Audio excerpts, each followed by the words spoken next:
Hola, ¿qué tal amigos? Otra vez Daniel Miranda con ustedes. Estamos estudiando esta serie que se titula Saliendo del campo sabiamente.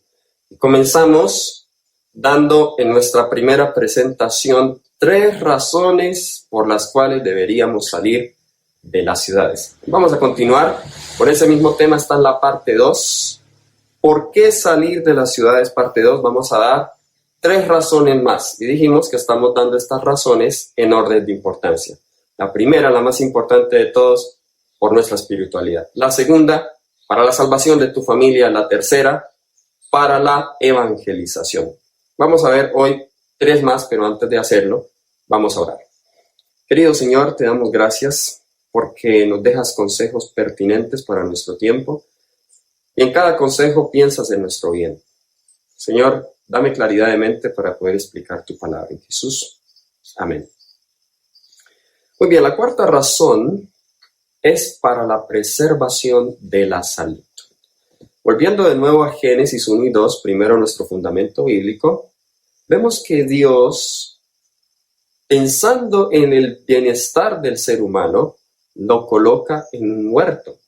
Y allí le da una dieta sana, Génesis 1:29, le da actividad física, Génesis 2:15, ¿sí? Le da descanso, allí el sábado, le da suficiente agua, en un río que se dividía en 4 en el jardín del Edén, le da la luz solar que crea el 4º día en Génesis 1, le da también el firmamento, el aire para que respirara. Dios pensó en la salud nuestra cuando nos creó. Y el mejor ambiente para gozar de buena salud es el campo, ¿sí?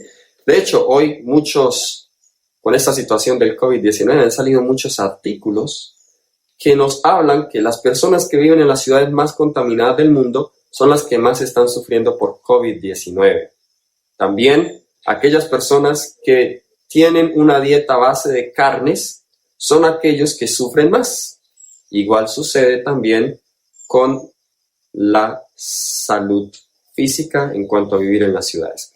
Vamos a algunas citas del Espíritu de Profecía. Este es Eventos de los Últimos Días, página 87.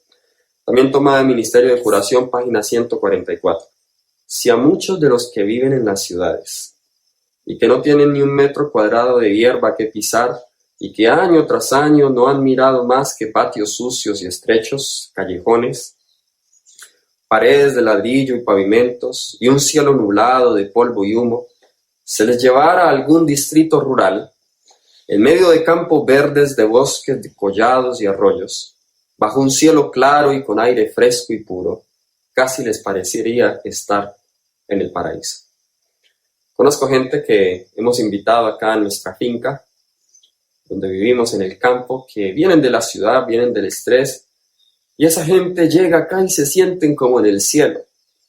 Y uno que lleva años viviendo en el campo, pues uno como que se acostumbra. A veces cae uno en el error de perderle el gusto al campo porque todo el tiempo estás en el campo.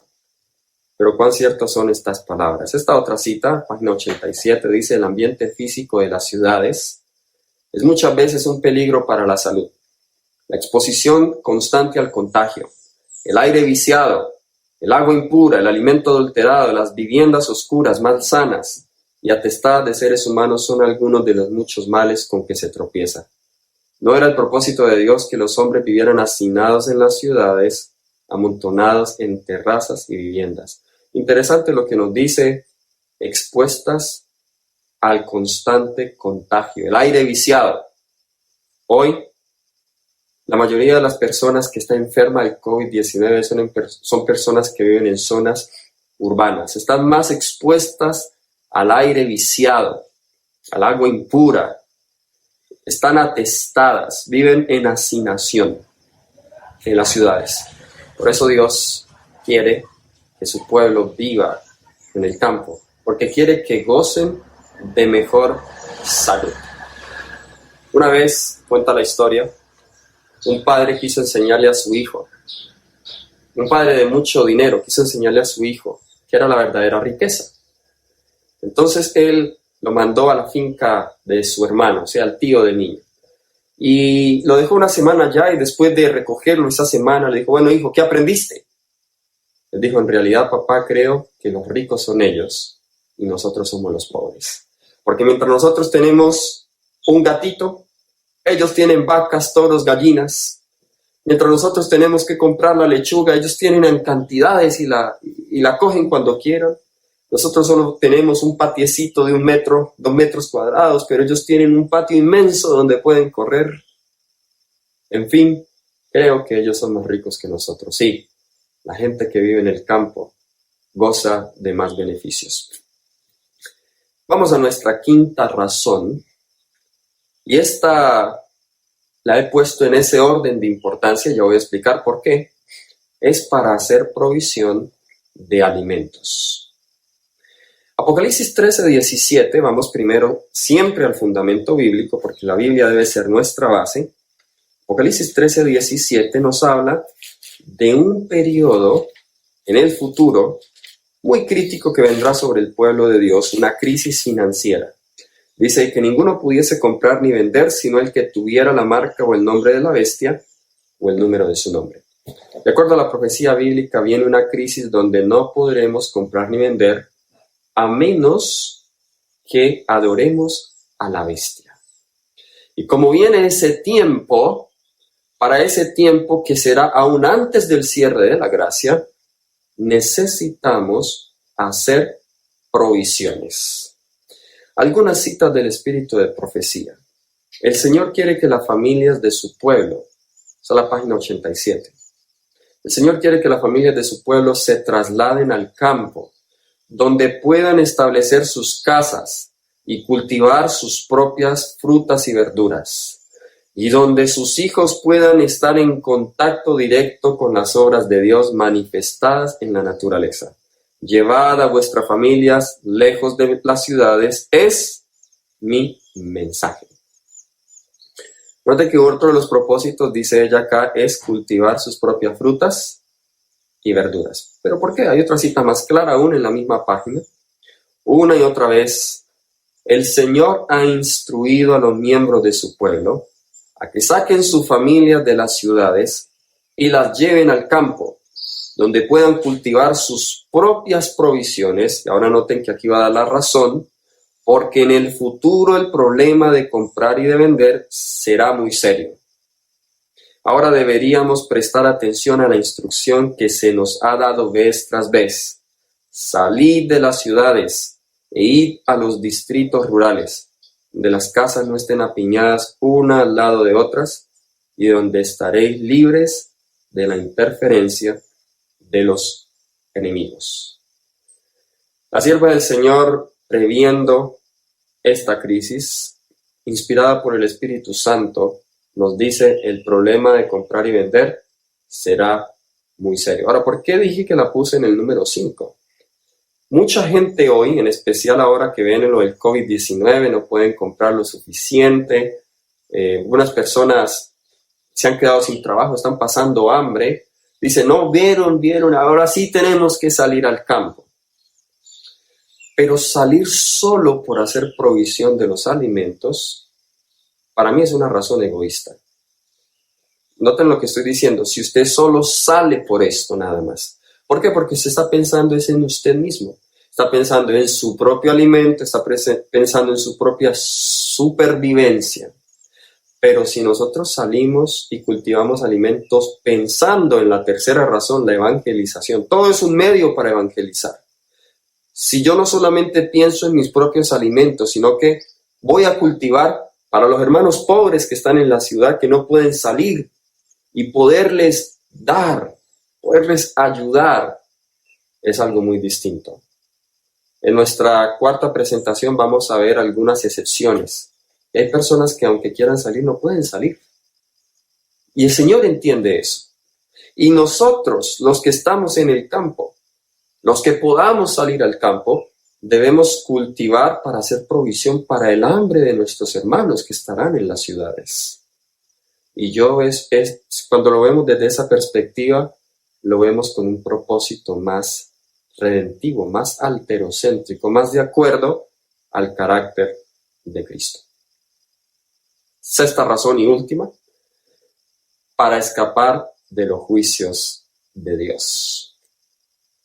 Sí, volviendo a el ejemplo de Sodoma y de Gomorra. En ese contexto, cuando los ángeles visitan Sodoma e instan a Lot a que salga, eso ya era una huida, porque ya la ciudad iba a ser destruida. En Apocalipsis 16 se nos dice que cuando se cierre la gracia, caerán sobre este mundo 7 plagas, las cuales afectarán en especial a los hombres. Y los hombres, la mayoría de personas hoy viven en las ciudades. Sí, los juicios de Dios caerán de manera especial sobre las ciudades, pero para aquel tiempo hay que huir. Sí, hay una diferencia entre salir y huir. Hoy es el tiempo de salir, no es el tiempo de huir todavía. Pero cuando se cierre la gracia, es el tiempo de huir. La sierva del Señor nos dice en Eventos de los Últimos Días, la página 84. El Señor llama a su pueblo a establecernos lejos de las ciudades, porque en una hora como la que no pensamos, lloverán del cielo fuego y azufre sobre ellas. Su castigo será proporcional a sus pecados. Cuando una ciudad es destruida, que nuestro pueblo no considere este asunto como algo sin importancia, ni piense que pueden edificarse casas en esa misma ciudad si se les ofrece una oportunidad favorable. Así que vemos claramente cómo la sierva del Señor dice que cuando los juicios de Dios estén cayendo, entonces es tiempo de huir. Otra cita, Primeros Escritos, página 34. Ahora, esta cita está en ese contexto. Dice, en el tiempo de angustia, de acuerdo a la profecía bíblica, es en el tiempo de angustia cuando caen las plagas, huimos todos de las ciudades, dice, y pueblos, pero los malvados nos perseguían y entraban a cuchillo en las casas de los santos, pero al levantar la espada para matarnos, se quebraba esta y caía tan inútil como una brizna de paja. Algunos han usado esta cita para decir, miren que el pueblo de Dios aún está en las ciudades en el tiempo de angustia. Pero a la luz de las citas que leímos en la presentación anterior, en la razón 3 para salir, ¿por qué el pueblo de Dios estará en las ciudades? Porque está evangelizando, es la razón. Y yo creo que sus visitas a las ciudades pueden durar semanas, meses, quizá años, pero no viven allí, constantemente tienen contacto con el campo. Pero cuando ellos vean que las plagas están cayendo, pues ellos que conocen la profecía saben, bueno, si las plagas están cayendo, ya se cerró la gracia, ya no tenemos que predicar, ahora sí tenemos que huir, porque ya las plagas están cayendo sobre las ciudades. Cuán fácil y claro para mí es esto, y cuánta confusión ha habido debido a este tema. Oh, mis queridos amigos, debemos nosotros ser sabios al tomar esta decisión. Esta última razón para escapar de los juicios de Dios, tristemente, ha sido una de las razones, junto con la quinta, la de hacer provisión para los alimentos, ha sido una de las razones que más han enfatizado algunos que predican este mensaje. Y aunque es cierto, tenemos citas para eso, no debería ser lo que me mueve. Si yo solo salgo por escapar de los juicios de Dios, estoy saliendo por miedo, nada más. Si solo salgo para hacer provisión a los alimentos, estoy saliendo solo pensando en mí mismo. Debemos salir de las ciudades sabiamente, con el Espíritu de Cristo, con el amor de Cristo en mi corazón, no solamente pensando en mí, sino pensando en los demás. Que el Señor te bendiga, que el Señor te ayude a tomar una decisión sabia. Vamos a orar. Señor, gracias por tu palabra que es tan clara. Oro para que las dudas de tus hijos quedan despejadas con estos temas y nos ayudes, Señor, y nos capacites a tomar decisiones sabias. En el nombre de Jesús. Amén.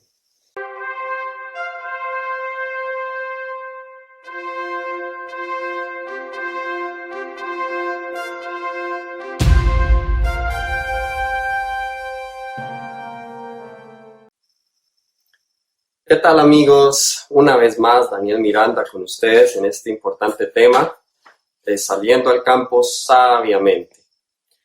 En nuestras dos primeras presentaciones vimos 6 razones en orden de importancia por las cuales salir al campo.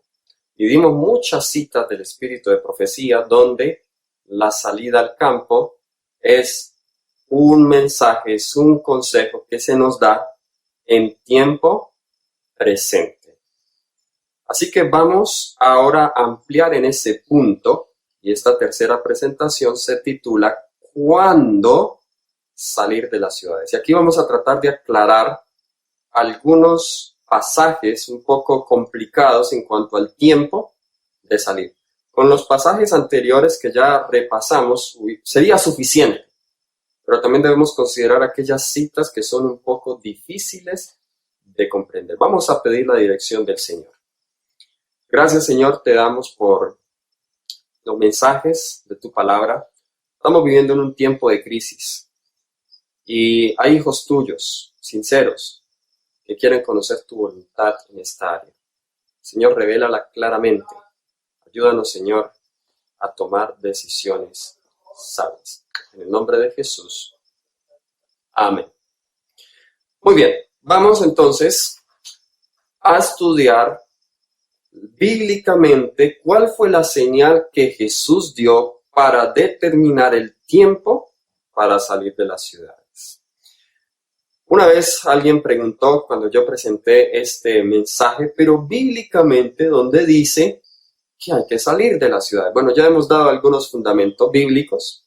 Quizá esos, a excepción de la historia de Génesis 19 de Lot, los demás quizá no sean referencias directas a un mandato explícito que el Señor dice, salir de las ciudades, a excepción de la historia de Lot, que fue en un contexto de huida, como le dijimos.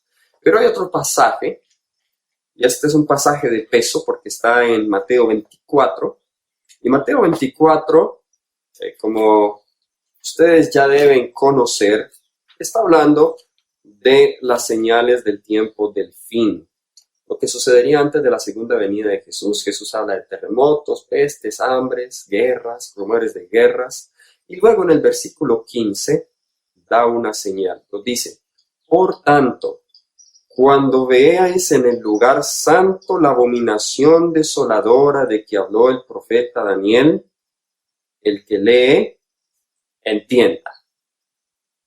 Jesús acá da una señal, y la señal es la abominación desoladora.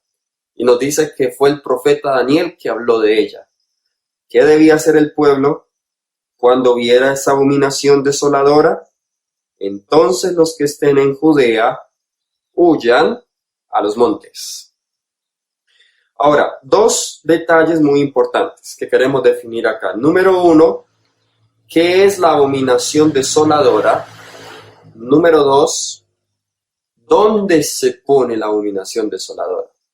Mateo 24:14 no nos dice qué es la abominación desoladora, pero sí nos dice dónde iba a estar.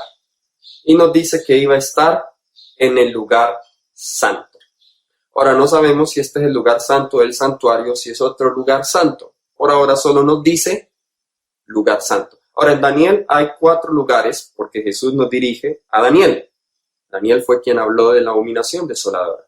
Y en Daniel hay 4 pasajes que solamente los voy a nombrar, no los voy a leer, donde se habla de la abominación desoladora. El primero es Daniel 8, 12 y 13. Allí se nos habla que ese cuerno pequeño quitaría el continuo y colocaría la prevaricación asoladora, que es la misma abominación desoladora. Daniel 9, 27 nos dice que después de que el Mesías fuera cortado y se cumplan las 70 semanas, vendría, dice, por la muchedumbre de las abominaciones vendría el desolador. Ahí tenemos otra referencia, y a esa vamos a volver. En Daniel 11, 31, dice también, haciendo la misma referencia a Daniel 8, 12 y 13, que se quitaría el continuo, se pondría la abominación desoladora. Y en Daniel 12, 10 se nos habla que desde que se quita el continuo y se ponga la abominación desoladora habrá 1290 días. Esas son las 4 referencias de Daniel, y a la que Jesús está haciendo alusión acá es a la de Daniel 9. ¿Cómo lo sé? Porque en Mateo 24 Jesús está prediciendo la destrucción de Jerusalén y a la vez está profetizando cómo sería la destrucción del mundo. ¿Cómo sería la destrucción del mundo? Así que Jesús habla de la destrucción de Jerusalén. Daniel 9:27 también está hablando de la destrucción de Jerusalén, de su asolación, después de que se cumplan las 70 semanas. Bien, vamos a definir entonces qué es la abominación desoladora y dónde se pone. Marcos 13:14 es el pasaje paralelo a Mateo 24:15 y dice prácticamente lo mismo, excepto que da un detalle. En vez de decir lugar santo, dice puesta donde no debe estar. Muy interesante. O sea, el lugar santo es, de acuerdo a Marcos, el lugar donde no debe estar. Pero vayamos al de Lucas. De Lucas nos ayuda a definir qué es la abominación desoladora. Lucas 21, versículos 20 y 21. Es el pasaje paralelo también. Pero cuando viereis a Jerusalén rodeada de ejércitos, sabed entonces que su destrucción ha llegado. ¿Cómo sabemos que es el pasaje paralelo? Por la orden del versículo 21. Entonces los que estén en Judea huyan a los montes, y los que en medio de ella váyanse, y los que estén en los campos no entren en ella. Así que, de acuerdo a Lucas, la abominación desoladora es cuando Jerusalén esté rodeada de ejércitos. No menciona la abominación desoladora. Ahora, ¿por qué dice eso? Porque los ejércitos romanos, cada vez que sitiaban un lugar que querían conquistar, ellos clavaban allí sus estandartes romanos. Y esos estandartes romanos tenían símbolos muy propios de la cultura y la religión pagana romana. Eran símbolos abominables, como el águila, como también el asta y el sol. Y todos estos símbolos tenían significados paganos abominables. Así que la abominación desoladora es en el primer cumplimiento de la destrucción de Jerusalén, los estandartes de Roma paganos, puestas alrededor de la ciudad. Ahora alguien dirá, bueno, no creo que ese sea el paralelo, porque Mateo 24 dice en el lugar santo. Lo que debemos entender es que el lugar santo no solamente se refiere a el lugar santo del santuario, sino también se consideraba lugar santo o sagrado a unos 2 kilómetros más o menos, o 3 kilómetros, 2000 codos, de acuerdo a la Biblia, de los muros de la ciudad hacia afuera, lo que se llamaban los ejidos. Número 5 leemos de los ejidos. Los ejidos de la ciudad eran considerados santos, tan santos que en Nehemías 13 vemos que Nehemías reprende a los tiros y a los mercaderes que se quedaban aún fuera del muro con sus mercancías y los echó. Para Nehemías no era suficiente que estuvieran afuera, sino que debían estar fuera, lejos del muro. Y es interesante que estaban haciéndolo en sábado. Muy bien. Ahora, un detalle importante histórico del sitio de Jerusalén es que hubo en realidad 2 sitios. El primer sitio ocurrió en el año 63, el día 13 del 7º mes, que fue dirigido por Cestio Galo. Ahora, esto fue en ocasión de la fiesta de los tabernáculos, estaba pronto a comenzar, había mucha gente en Jerusalén, pero milagrosamente Cestio Galo se retiró, de acuerdo al historiador judío Flavio Josefo. Parece que habían divisiones o contiendas entre su mismo ejército, así que él no se sintió preparado ni fuerte para atacar la ciudad. Él se retiró. Los judíos vieron esto como una señal de Dios y en vez de aprovechar a salir como Jesús les había dicho, se fueron y persiguieron al ejército romano, y dice que le dieron muerte como a más de 6,000 romanos en esa ocasión. Todo esto usted lo puede encontrar en el conflicto de los siglos del capítulo 1 también. Pero luego 3 años y medio más tarde, en el año 70, en la primavera, su hijo Tito esta vez viene y cobra venganza. Y esta vez si entran al santuario, entran al lugar santo, y dice que hay una mortandad. Todos los judíos murieron. Los cristianos que vieron la señal y salieron a tiempo, no murieron. Hubo 3 años y medio de diferencia. Es un detalle muy importante que nosotros encontramos. Si ellos hubiesen esperado hasta que entrara Tito al lugar santo, no hubiesen preservado su vida. Tuvieron que salir antes. Ahora, yo creo que esto es un paralelo, porque Jesús mismo dijo que esta profecía en el conflicto de los siglos, página 25, entrañaba un doble significado. Al par que anunciaba la ruina de Jerusalén, presagiaba también los horrores del gran día final. Y también en los últimos días, en nuestro tiempo, van a haber 2 sitios. Hoy la abominación desoladora corresponde a la ley dominical, así como en la Edad Media correspondió a la asunción del poder papal. Hoy corresponde a la ley dominical. ¿Por qué? Porque el domingo, que es un día profano de adoración, está siendo puesto donde no debe estar, en lugar del día sábado.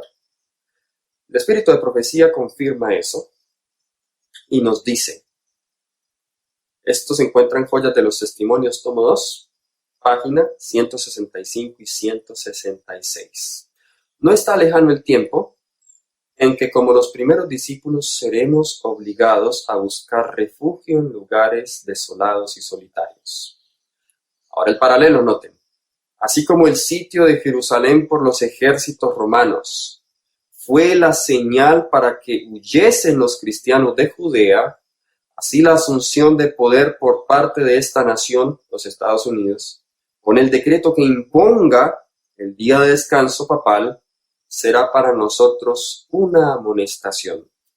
Entonces, será el momento de abandonar las grandes ciudades y prepararnos para abandonar las menores en busca de hogares retraídos en lugares apartados entre las montañas. Detalles importantes de esta cita. Número 1, fue escrita en el año 1885. Número 2, su consejo está en tiempo futuro.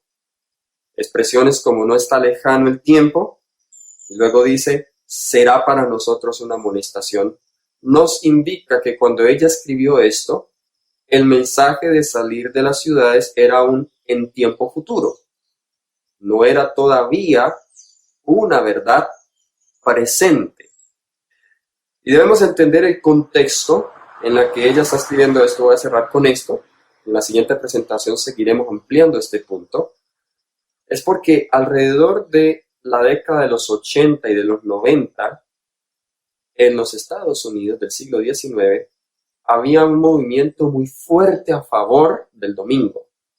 Y el senador Blair, del Congreso de los Estados Unidos, fue una de las personas que más estaba promoviendo, de hecho habían pasado un bill, un acta, un decreto, donde se quería pasar una ley dominical.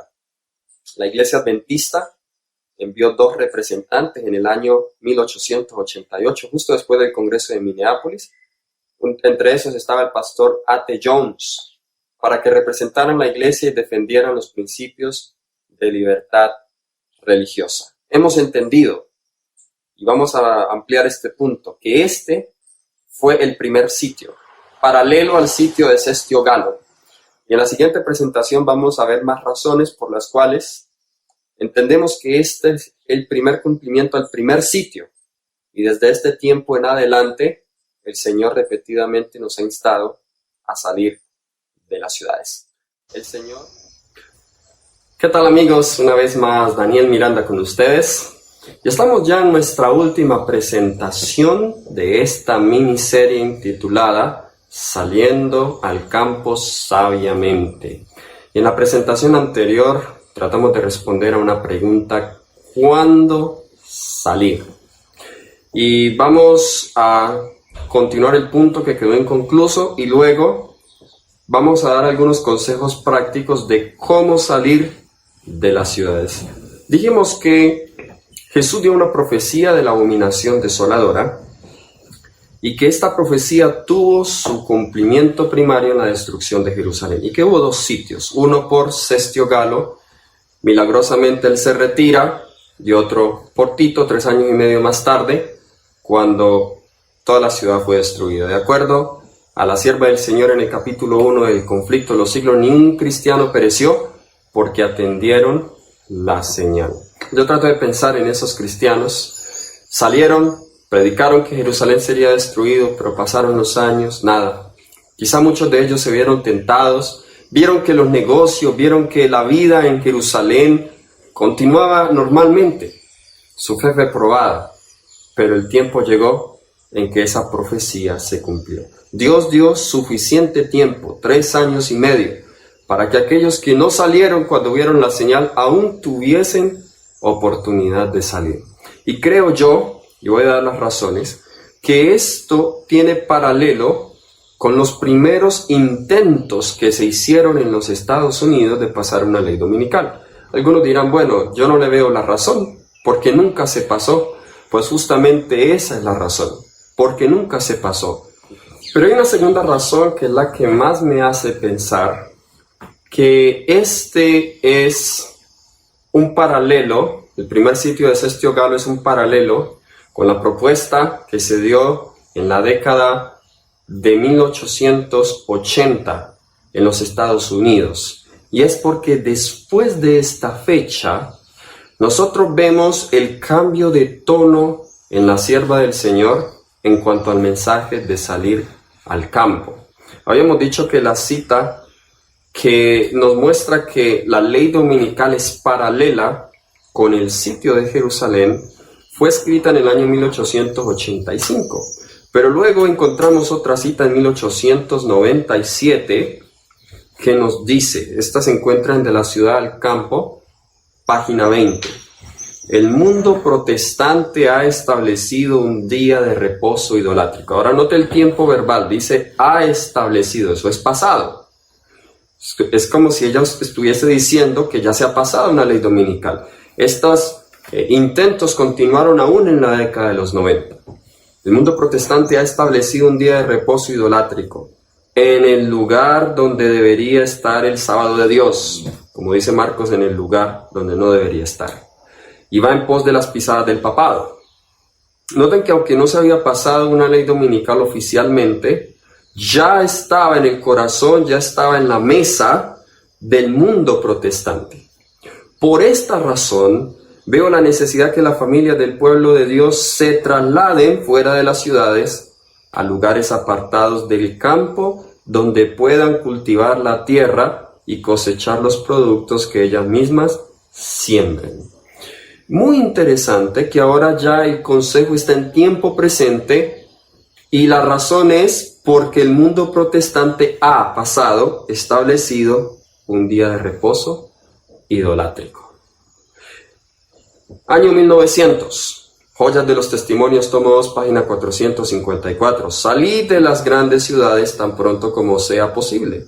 Año 1906, notas biográficas 449. Fuera de las ciudades, declaró ella, este es el mensaje que Dios me ha estado dando. Parece ser que a medida que el tiempo avanzaba después de 1888, 1889, el tono del mensaje comenzó a incrementarse. De hecho, todas las citas que leí del conflicto, del evento de los últimos días, en el capítulo 9, esas citas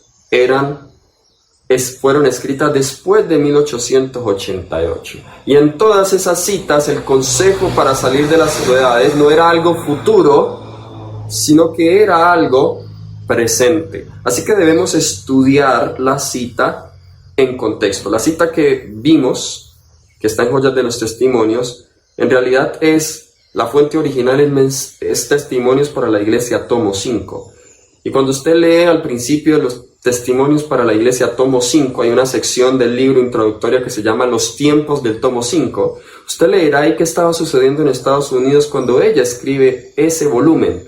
Estaban pasando leyes dominicales, todo estaba en agitación y ella da ese consejo. Ese es el trasfondo histórico de esa cita. Yo creo, mis hermanos, que el tiempo antes ha avanzado mucho, pero aún Dios en su misericordia no nos ha dado solo 3 años y medio para salir, nos ha dado más de 100 años para salir. La pregunta es, ¿escuchará el pueblo de Dios el llamado? ¿Será que esta crisis nos ayudará a concientizarnos? Bien, voy a dar algunas pautas en cuanto a cómo salir de las ciudades. Número 1, salga con sabiduría, no apresuradamente ni por emoción. Hay personas que son muy emocionales.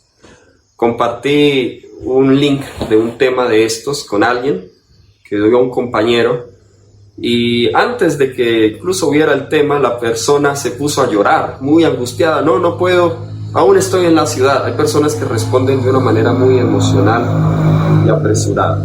Hay una carta que la hermana Boy escribe a un hermano en Battle Creek que quería salir, y esto es lo que le dice ella. Eso está en De la Ciudad al Campo, página 24. Hermano mío, su carta me dice que en Battle Creek hay muchos que están decididos a salir de ese lugar. Existe una gran necesidad de que ahora se lleve a cabo tal cosa. Los que por fin han decidido salir, no lo hagan en forma apresurada como respuesta a un movimiento de agitación en forma imprudente o de un modo tal que después tengan que arrepentirse profundamente de haber salido. Claro el consejo. No hay que salir de forma apresurada ni como respuesta a un movimiento de agitación. Luego ella le dice, no deben realizarse movimientos imprudentes motivados por el consejo de salir de Battle Creek. No haga movimientos imprudentes. Número 2, considere cuidadosamente todo movimiento.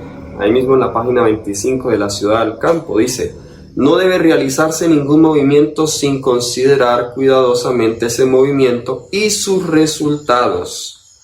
Todo debe ser tenido en cuenta, cómo se van a sostener, qué tan lejos está de la ciudad, si tienen experiencia en el campo o no. Todo se debe considerar, quiénes son los vecinos, si es tierra cultivable o no, si el clima está bueno para su salud, si es una tierra muy árida, si hay muchos mosquitos, en fin, todo debe tenerse en cuenta. Se necesitan planes, tercer consejo, se necesitan planes bien definidos. Dios es un Dios de orden. Y Él dio una parábola de un hombre en Lucas 14 que comenzó a construir pero no terminó. Se necesitan planes bien definidos, pasos. Es posible que no tengas que dejar tu trabajo al principio. Es posible que aún por eso no debes ubicarte ni muy lejos, pero tampoco tan cerca. Debemos sí estar cerca, por ahí unos 20 minutos quizá de un pueblo cercano, pequeño. Quizá tengas que trabajar en ese pueblo, si eres eléctrico, puedes encontrar algún trabajo allí. Mientras la tierra te da de comer. La tierra no te va a dar de un día para otro de comer. Es posible que necesites trabajar lo suficiente para tener ahorros y vivir de esos ahorros cierta cantidad de tiempo mientras que la tierra te da de comer y tú te dediques a ella. Haga planes bien definidos. Hágase todo con orden, dice ella, página 26, no se haga nada en forma desordenada para que no se produzcan grandes pérdidas, ni se sacrifiquen las propiedades a causa de discursos ardientes e impulsivos que despiertan un entusiasmo que no está de acuerdo con la voluntad de Dios. Hay muchos sermones ardientes e impulsivos hoy que suenan en esta dirección, pero debemos salir con orden. Hay peligros en la nueva experiencia. Hay personas, dice ella en la página 26, que oyen las cosas con un espíritu muy obcecado. No disciernen la situación difícil que necesariamente aquejará a cada familia que ha de realizar un cambio. Por lo tanto, todos sean cuidadosos en lo que dicen. Si no conocen el parecer de Dios en algunos asuntos, nunca hablen acerca de lo que suponen o adivinan. Usted no debe ser la conciencia de otro. Usted no debe decirle, Dios me está llamando para que salga. Usted no sabe lo que Dios quiera para esa persona. El peligro de salir apresuradamente es que hay desconcierto, hay chascos. La página 27 dice, hay personas que salen apresuradamente y luego, después de que haya pasado todo, luego hay desconcierto, derrota, y luego le atribuyen a aquellos que predicaron que son los culpables. Hay veces que hemos también sido muy duros con los que predican este mensaje, cuando en realidad los que son de culpar son los que lo escucharon e hicieron movimientos apresurados. No importa cuán mesuradamente y equilibradamente usted presente este mensaje, va a haber gente que tomará decisiones apresuradas y no debe culpar al mensajero por eso. Los de culpar son aquellos que toman decisiones apresuradas. Finalmente, Dios llamará a algunos, como dijimos, a evangelizar en las ciudades. Algunos no podrán salir de las ciudades. ¿Qué características tendrán estas personas? Solo las enumero. Número 1, serán personas que tengan una vida espiritual sólida en el mensaje del tercer ángel. Serán personas que guarden fielmente las leyes de la salud. Serán personas que han sido llamadas directamente por Dios para hacer esa obra como lo fue Jonás. Usted no debe excusarse bajo la historia de Jonás o de estos argumentos de decir, no, Dios me está llamando a mí. Es un llamado directo de Dios. Parejas sin hijos pequeños. Nuevos conversos durante el fuerte pregón un poco antes, que no entiendan mucho este tema, seguirán en las ciudades. Hermanos de escasos recursos. Hermanos de edad avanzada con necesidades especiales. Y también los fieles hijos de Dios que sean encarcelados por la verdad. Estas son personas que por situaciones especiales estarán en las ciudades. Quiero terminar con esta cita, Servicio Cristiano, página 225. Veo la gran necesidad de obra misionera para llevar la verdad, no solamente a los países extranjeros, sino a las personas que viven cerca de nosotros. A nuestro alrededor hay ciudades y pueblos en los cuales no se hace ningún esfuerzo para salvar almas.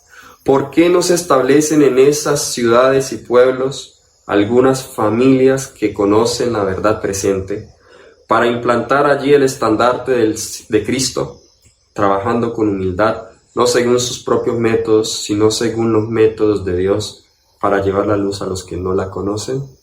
Miren ese consejo. ¿Por qué no se establecen en esas ciudades y pueblos algunas familias?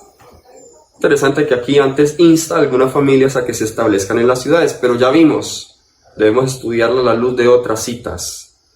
Es visitando las ciudades. Y como dije, esas visitas no pueden ser de un día, pueden ser visitas de meses, puede ser visita de medio año, quizá de un año, pero hay un constante movimiento entre familias, al campo y a la ciudad. Si hubiese más puestos de avanzada, se podría hacer más este trabajo en las ciudades sin sacrificar la salud y la espiritualidad de los obreros. Es Daniel Miranda y estoy muy gozoso de poder haber presentado este tema. Oro para que el Señor te guíe sabiamente en esta dirección y que podamos tener el equilibrio cristiano al momento de tomar decisiones como estas. El Señor le bendiga. Vamos a orar. Querido Padre Celestial, gracias, muchas gracias por tu consejo. Gracias por el equilibrio de tu palabra. Oro, Señor, para que puedas tú, oh Dios, darnos la sabiduría, mostrarnos cuándo, dónde y cómo salir. Y que podamos, Señor, hacerlo no apresuradamente, sino con planes bien definidos. En el nombre de Jesús. Amén.